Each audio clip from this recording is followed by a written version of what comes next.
Picture this: four ambitious, successful women living in a Brooklyn brownstone, each one a powerhouse in her own right. But here's what the resumes don't tell you. Behind every conference room presentation, every byline, every legal brief, and every boutique purchase was a woman wondering if she really belonged in those spaces. These weren't just four friends sharing laughs and dating disasters. They were four black women navigating predominantly white professional spaces in the 90s, each dealing with self-doubt in her own way. In their Brooklyn sanctuary, that's where the mask came off and the real conversations began. First, let's set the scene. Living Single premiered in 1993, giving us a rare glimpse into the lives of successful black professional women. Khadijah James ran her own magazine. Maxine Shaw was a sharp attorney. Regina Hunter worked in fashion PR, and Synclaire James was climbing the corporate ladder in marketing. On paper, they had it all. But success doesn't automatically cure imposter phenomenon. Sometimes it makes it worse. But here's what made this show revolutionary. It didn't just show us black women succeeding.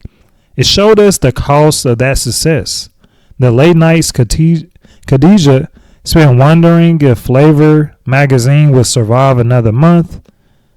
The way Maxine used aggression to mask her fear of not being taken seriously.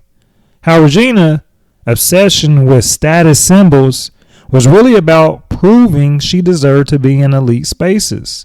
And how Synclaire's perceived naivety was actually a defense mechanism protecting her authentic self in corporate America. Today we're unpacking how imposter phenomenon shaped each of these women and how their friendships became the antidote to professional isolation. And just a quick note, everybody, I am only looking at the women in the cast. If y'all want to take a look at the men, I definitely can do that. I probably will do that later on. It's just a lot to do these different episodes and break these down. So yeah, we're only looking at the four main women characters in the show. But please understand, in Living Single, the male figures in the show played a huge role in the show's success as well. Let's start with Khadijah. She was a magazine editor, an entrepreneur, and an unofficial mom of the group. On the surface, she was the most grounded, the most successful, and the one everyone turned to for advice. But running your own business when you're a young black woman in the 90s, that's a masterclass in imposter phenomenon. Remember those episodes where Khadijah was scrambling to keep Flavor afloat? The late nights, the financial stress, the constant hustle to prove that a magazine by and for black women deserved to exist in the marketplace? That wasn't just entrepreneurial growing pains. That was imposter phenomenon at its most brutal. Khadijah's need to be everyone's rock meant she rarely let her guard down, especially with men. She often attracted partners who either felt threatened by her success or wanted to rescue her from it. Remember Scooter? He couldn't handle dating a woman who was more professionally established than he was. And with her friends, Khadijah often took on the role of problem solver, rarely, and I mean rarely, admitting when she needed support herself. Then there's Maxine Shaw, attorney at law, as she loved to remind everyone. See, Maxine was super smart. She was super successful and absolutely ruthless when she needed to be. But here's the thing about aggressive confidence. Sometimes it's not confidence at all. Sometimes it's fear wearing a really good suit. Maxine's imposter phenomenon manifested as a overcompensation, right? She had to be the smartest person in the room, the sharpest dresser, and the most intimidating presence. Why? Because in her mind, being vulnerable meant giving people permission to dismiss her. And as a black woman in law, especially in the 90s, she couldn't afford that luxury. And here's the relationship cost that this caused, right? This armor made Maxine incredibly difficult to date. Now, y'all know Kyle, right? Kyle Barker, right? Their entire relationship was a power struggle because Maxine couldn't let her guard down long enough to be truly intimate. She was so busy proving she didn't need anyone that she pushed away the people who actually wanted to support her. Her friendship with the girls were her safe space. But even there, right, she sometimes used humor and sarcasm to deflect when conversations got too real.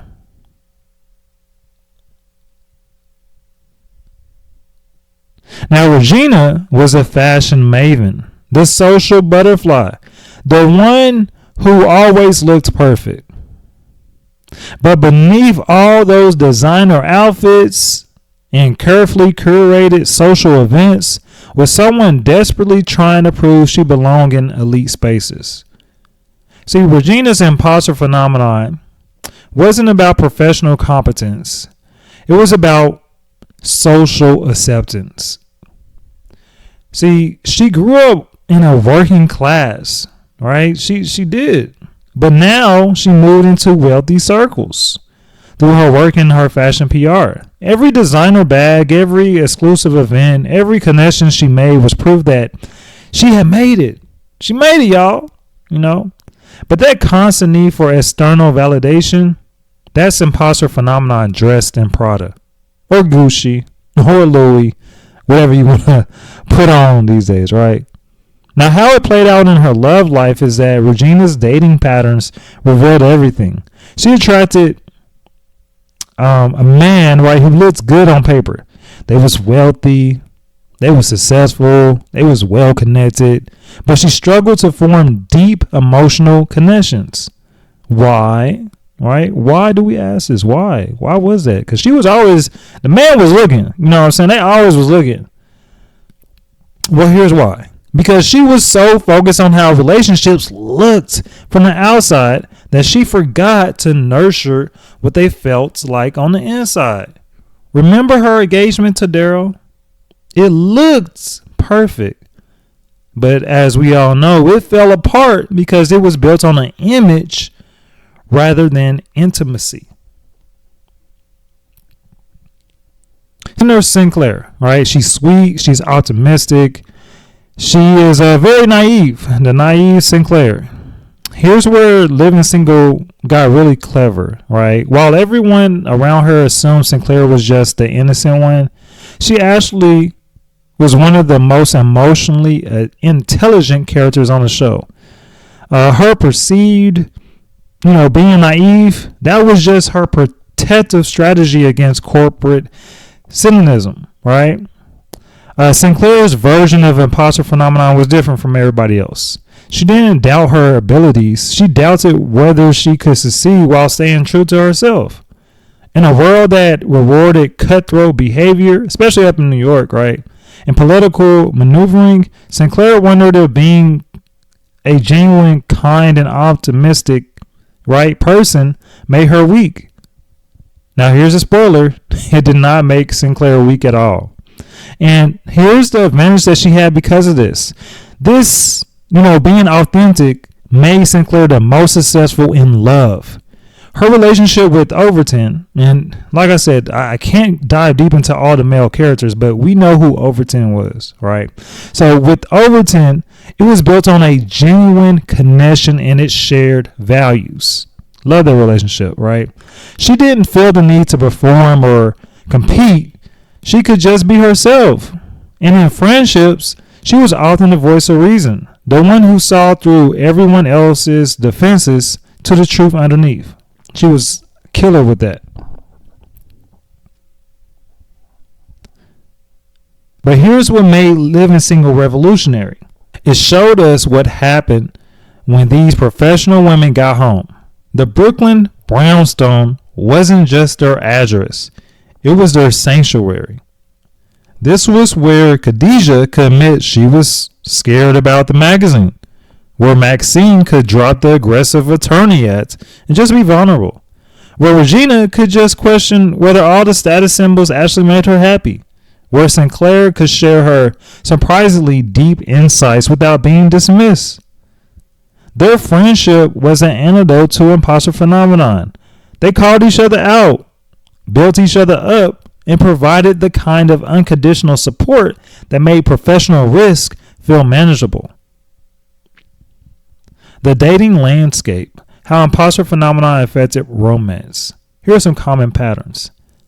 Khadijah attracted partners who either felt threatened by her success or wanted to rescue her from it. Maxine used conflict and competition as intimacy avoidance techniques. Regina, she prioritized the image and the status over emotional connection. Synclaire, the only one who could maintain a real relationship because she wasn't performing. The professional women dating dilemma, all of the characters was always in some type of romantic relationship. If it was a long term, short term, whatever, but they was navigating romance when society hasn't quite caught up to their reality. Each character dealt with men who were either intimidated by the successful women or had a fetish by their success. The imposter phenomenon became, am I too much or are they not enough? We also saw some workplace dynamics as far as how they survive their professional spaces, right? Living Single didn't shy away from showing how isolating professional success could be for black women. For example, Khadijah fighting for advertising dollars for a black magazine, or Maxine being the only black attorney in her firm. Regina was navigating fashion industry politics. These weren't just career challenges. They were daily reminders that they were often the only one in the room. And here are some coping mechanisms that they did. One of them, right, and this is related to all imposter phenomenon, but especially when looking at these characters right in this show. For example, a coping mechanism is overworking, right? When you're going through imposter phenomenon. We saw that constantly with all of them, especially Khadijah. She spent late nights and had financial stress when she was thinking about her magazine. You overcompensate. Maxine was super aggressive sometimes, which nothing's wrong with that. Please don't be in the comments killing me about Maxine being aggressive. That's cool. People love that. That's what made Maxine. But sometimes that aggressive behavior can be compensating for something else, right? Or even you could overperform. Regina's obsession with her appearance. And then trying to preserve being authentic. Synclaire's commitment to staying true to herself. The evolution, growth through friendship and time. What made Living Single so powerful was showing how these women evolved. Khadijah learned to ask for help and accept support. Maxine discovered that being vulnerable could be a strength, not so a weakness. Regina began to value substance fondly over style. And Synclaire proved that being authentic wasn't being too naive. It was wisdom. And by the later seasons, we saw the women more confident in their professional identities. Khadijah's magazine finally was stable. Maxine became more strategic and less defensive overall. Regina found success that aligned with her values. And then Synclaire advanced in her career without compromising who she was. And their romantic relationships also improved as they became more comfortable with themselves. Right? Less performing, more connecting, less proving, and they finally was able just to be. Now, while Living Single's take on imposter phenomenon still resonates, here's why Living Single remains relevant. Even to this day, there's reruns all over the place. The professional challenges that these women faced in the 90s have not disappeared at all. They've actually evolved. Black women are still often the only one in the boardrooms, still fighting for their ideas to be taken seriously, still navigating the double bind of being seen as either too aggressive or not assertive enough, right? For example, entrepreneurship, as Khadijah was. Khadijah struggles with funding and being a legitimate entrepreneur, a legitimate business, right? Which women-owned business, especially minority-owned businesses, are going through this same issue even still to this day. With VCs not backing entrepreneurs and banks still redlining different things, we see this constantly in today's environment. Even the legal profession, Maxine's workplace dynamics reflect ongoing issues in corporate law. The same demographics in corporate law in the 90s is still the same today. You're still the only one in the room. And fashion and PR, that whole industry, Regina's navigation through elite spaces was still relevant even to today. There's still struggles to get into certain rooms, no matter if you had a degree or if you have the expertise or anything like that. And even with Synclaire's marketing, right, career, you having to be true to who you are. Sometimes, especially in marketing or branding or anything like that, they might make you do things that you don't necessarily want to do. And then that causes that conflict in what's morally right. The friendship formula, why their bond worked. So what made their friendship so powerful as an antidote to imposter phenomenon? Here are some key elements. Number one, they were radically honest. They called each other out on their defense mechanisms every single time. I mean, big arguments. But after those big arguments, they was always able to come back, which leads to my number two key point. Unconditional support. Success was celebrated. Failures were cushioned, right? No matter what, they always supported each other. Number three, diverse perspectives. Each brought different strengths and coping strategies to the whole friendship group, right? Everybody had their own good thing that they were great at, and then they were able to give each thing to each other. Number four, because of this and all their diverse perspectives and upbringings that they had a safe space, right? Being in that brownstone in Brooklyn, right? It was a judgment-free zone, right? And then lastly, number five, they had a shared experience. They understood, they understood, right, the unique pressures of being a successful black woman and upper world that they were all looking to gain access to. And then that leads them to having this mass, right, to where they have to figure out what are they going to do, right? I like to think of it as a professional mask versus your authentic self, right? Living Single showed us the exhaustion, right, that comes from code switching. So basically, quick definition of code switching is that you're being one person at work and another at home. It's literally you code switching, right? So the professional masks they weren't fake, not necessarily. They were necessary armor. But the shows, right, Living Single, right, it showed the genius that was in revealing the cost of wearing that mask, right, wearing that armor, especially if you wore that armor, that mask for 24/7, 365 days, right? The healing that happened when they could actually take it off was remarkable. And that code switching, man, y'all know I code switch a couple times. You got to do what you got to do sometimes, but that code switching is exhausting, right? And there's some cost to it, right? The first one is, as I just mentioned, it's a mental exhaustion. You feel like you're putting on a constant performance every single day, right? You can't necessarily be yourself. There's also relationship difficulties, right? Because you can be vulnerable because you got this mask on. So the people feel like, or in this case, you're not showing the real you sometimes. And then what also happens with that cost is that self-doubt. This is where imposter phenomenon starts to come in. But that self-doubt, right, about being authentic, right?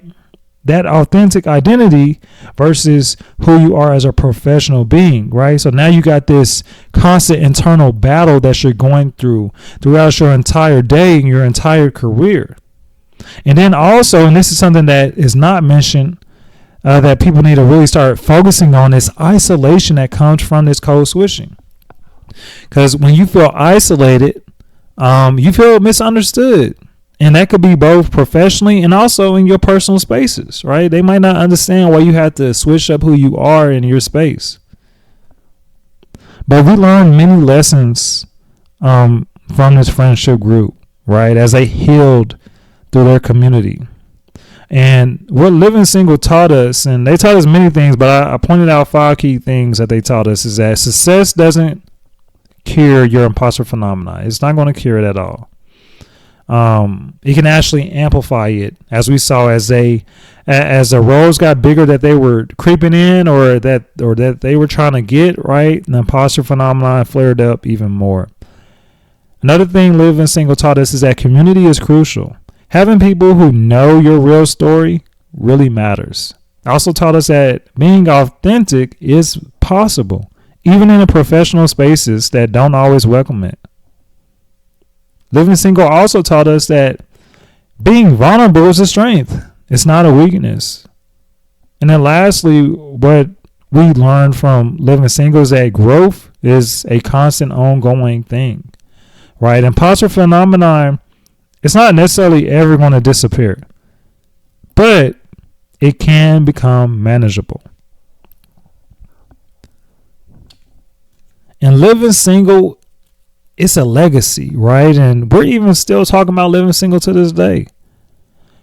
Living Single's resurgence through streaming platforms isn't just nonchalant, right? It's recognition. Viewers are discovering, or in this case, some might be rediscovering, characters who dealt with professional and personal challenges that feel incredibly current. Even myself, when I go back and look at these episodes when I was doing this review, right, I have a whole different outlook. When Living Single came out, I was a little kid. I did not understand what they were going through. But now that I'm older, right, going through my own career journey myself, right, the show's honest portrayal of successful women showed a lot of different things, from self-doubt to professional isolation to just, as we mentioned, searching for your real self, right, trying to get that real connection. And that speaks even to today, right? It's in the 90s, now we in the 2020s. And the same stuff that was going on then is still happening now. So these issues, they haven't resolved, unfortunately, but they just involved, right? And it's just a different way to look at it. Like, literally, y'all, the same thing is going on today. Like social media mirrors what Regina was dealing with her status obsession, right? We just got a different way of showing it. With Khadijah's being an entrepreneur, now we got this whole startup culture, right? I'm in that world too, right? To where the same things we constantly see. DEI is huge right now, or I could say it's on the downfall depending on who you ask, but that corporate DEI echoes, right, the workplace dynamic of all 4 of them that they were going through. And then still to this day, we also have work-life balance. No matter what you do, right? These conversations started with their professional and personal integration challenges. At its heart, Living Single gave us something revolutionary, a blueprint for how successful women can support each other through professional and personal challenges. It showed us that imposter phenomenon isn't a personal failing. It's a systematic issue that requires community solutions. Khadijah, Maxine, Régine, and Synclaire weren't just 4 friends sharing an apartment. They were a chosen family, providing the validation, support, and reality checks that made professional success sustainable and personal growth possible. In a world that often makes successful women choose between professional achievement and personal authenticity, Living Single said, why choose? You can have both, but you probably can't do it alone. And maybe, just maybe, the answer to imposter phenomenon isn't working harder to prove yourself. Maybe it's just finding people who already know your worth and reminding you when you forget. So here's my question to y'all. Which Living Single character struggles, dealing with imposter phenomenon, resonate most with you?